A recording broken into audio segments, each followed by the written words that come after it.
Sarı çiçeklerin çok keskin bir aroması var. Gerçekten çok güzel. Baharın güzellikleri her yerde.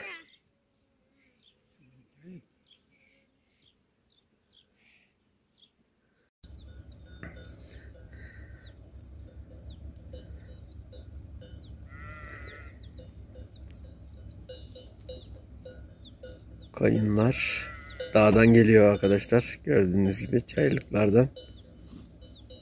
Yani yukarıda sıkıntı var mı yukarıda? Ha? Yukarıda sıkıntı var. Kimi? Oralardan mı? Oralarda aynı. Satılıyor. Çoğu yer satılır.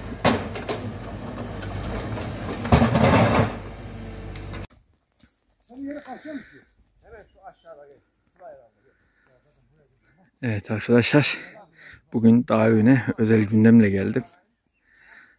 Şimdi ormancılarla kesimciler diyeyim. Ormancılar yer göstermiş. Ormanlık alanlarda kesim yapılacak. Daha önceki videolardan da bildiğiniz gibi ya bu kesimler ormanı gerçekten sonrasında daha da dinçleştiriyor. Tabii şöyle bir sıkıntı var. Baba biraz işte akli yönden sıkıntımız olduğu için yani bazı şeyleri kabul etmiyor. Ormanla sıkıntı yaşamamak. Özellikle bu işçi kardeşlerimizi. Sonuçta orman emekçileri bunlar. Bunlar da ücretini alıp burada çalışıyorlar. Sıkıntı yaşamamak için babamın bizim tapulu alanı gösterdim. Aşağıda bizim olmasına rağmen sonradan ormana geçen alanları gösterdim. Olası bir sıkıntı yaşanmasın diyerek buraya paldır küldür geldim. Çünkü bugün kesime başlamışlar ve biraz sonra da yetiştirebilirsem alanda çekimleri direkt bizim olduğumuz yerde başlamışlar. Kepçe çalışıyor aşağı tarafta. Yoğun bir şekilde yol yapıyor. Oradan aşağıya doğru iş makine kepçeler işte ondan sonra traktörlerle çalışacaklar. Bakım yaptıracağım.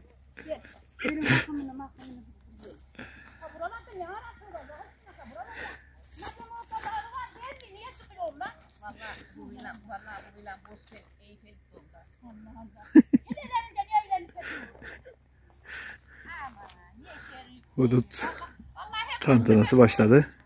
Çünkü tapulu alanlarda da ufak tefek çalışma yapıldığında hemen köylüler geliyor.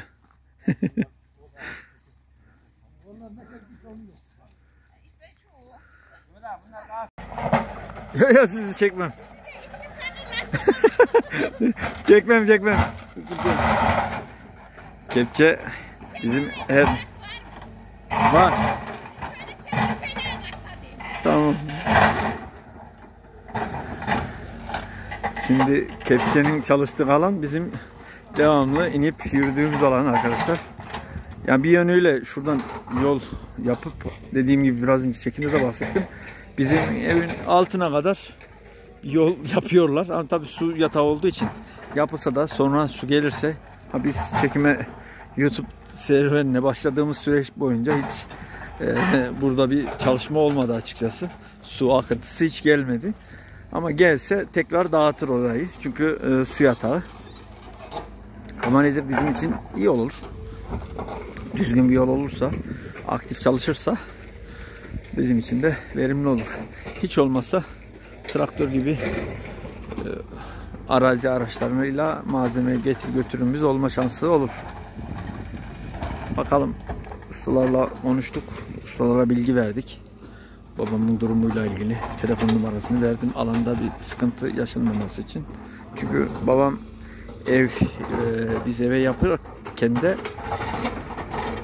ilk yaparken temel noktasında küçük yapılmasının sebebi babamdı. Benimle bile dikleşti. Yani bayağı bir sıkıntı çıkardıydı. Artık biz gönlü olsun dedik. İstediği gibi yaptık. Şimdi burada ben ne kadar ormana geçti desem de bu tapulu alanın alt kısmını geçmişten gelen mazilerin kendinin duvarlarını yapması, oraya atalarının ekip dikmesinden dolayı kabullendiremeyiz. Söyledim, sağ olsunlar. Anlaştılar, karşıladılar. İnşallah bir sıkıntı olmadan kesim olayını atlatabilirsek iyi olacak.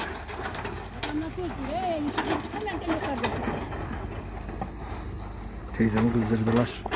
Tapulu yerde de kenar kesim yapmışlar. O yüzden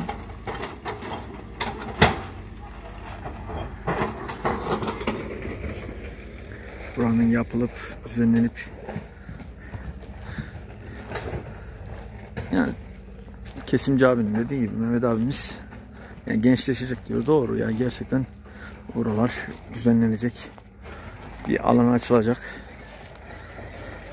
Tekrardan güçlü bir orman gelecek.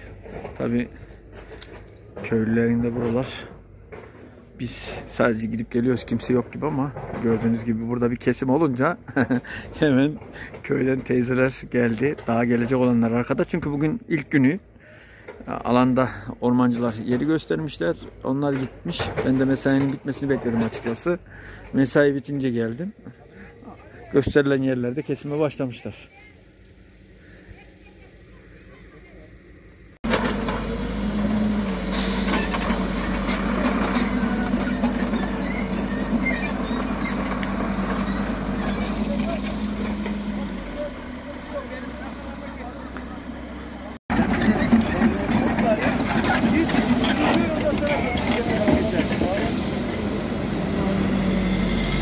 Aman emmi aman dikkat et. Bayağı var. İstesem var ya şöyle yapalım. Kepçeyi götürürüz. Kepçe burada kalsın.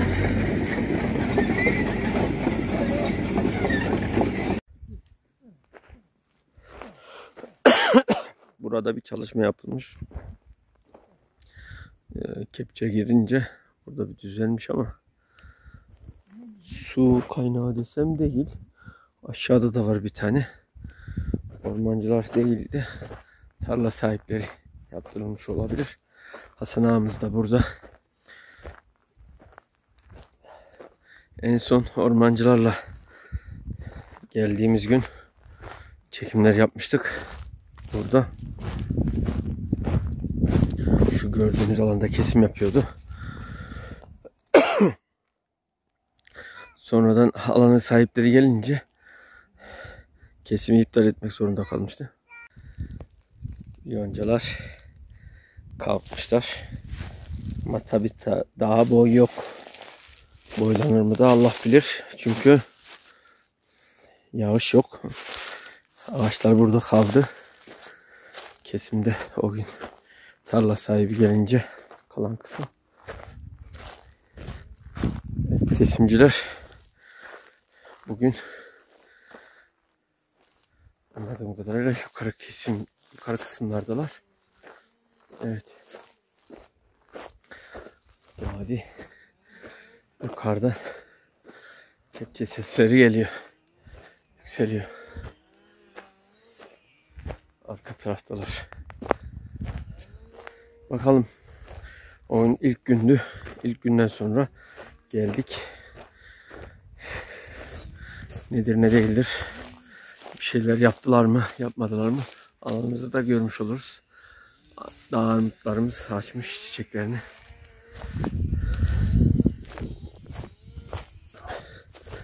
Yiyecek geyik yiyeceği diye geçen geyik elması da denilen ağacımızdayız.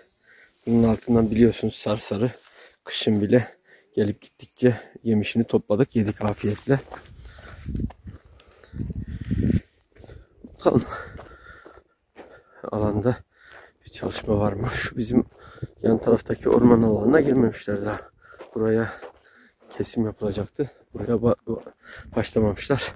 Muhtemel tahminimce bizimkiyle beraber en son yapılacak.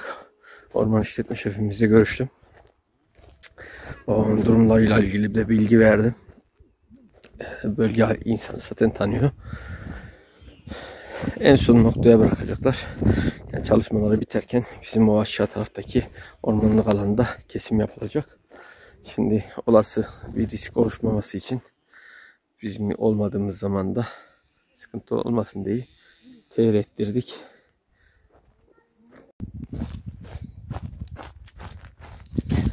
Evet arkadaşlar, şu an baktığımda herhangi bir kesme olayı olmamış dediğim gibi. O günden sonra, o gün de akşam önüydü zaten. Şurada odunlar var. Önceki kestikleri. Şu bizim dediğimiz alanlarda herhangi bir çalışma yapmamışlar. Sağ olsunlar. Durumu anlayışla karşıladılar. En sona bıraktık. Tabii burası ormanlık bir bölge. Ormanın tasarrufunda olan kısım aşağı taraflar. Ormanda da tabii bu insanlar da projeye aldıklarında çalışmayı parasını ödüyorlar. Yani sonuçta bir ticari emekleri, hakları. Biz bu hakka diyebileceğimiz bir şey yok. Sadece teyit ettirdik. Sonradan yine kesim yapacağız nasipse. Evet, dağ evimizde şöyle bakarsak doğa da uyanıyor arkadaşlar artık. Kuş seslerini duyuyorsunuz. Vakit ilkbahar vakti.